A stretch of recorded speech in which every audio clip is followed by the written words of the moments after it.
There is another misconception that most of the people, whether Muslims or non-Muslims, they think that jihad means holy war. In fact, if you read the Qur'an, nowhere is the word holy war used anywhere in the Qur'an.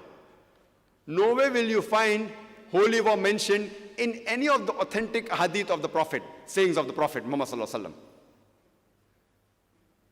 The Arabic translation for the English word holy war is Harbum Muqaddasah, which means a holy war.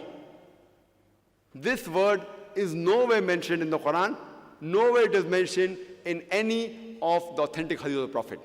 This word holy war was initially coined by the Orientalist when they started writing books on Islam, and unfortunately many of the Muslim scholars, even they translate jihad as holy war.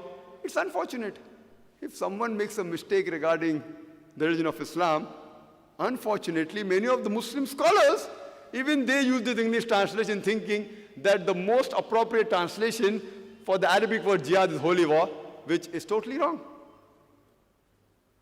The word which is used in the Quran, it is fighting, it is qital.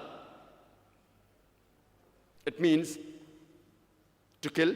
And again, fighting is of two types. Killing can be of two types, for good purpose and bad purpose.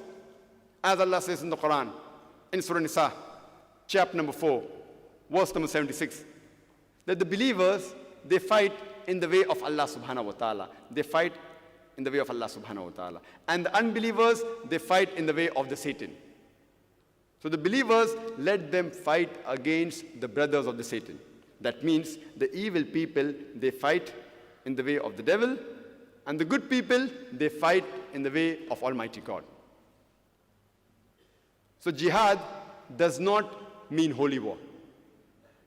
And qital merely means to fight. Qital fi sabilillah means fighting in the way of Allah subhanahu wa ta'ala, and qital fi sabil shaitan means fighting in the way of the Satan.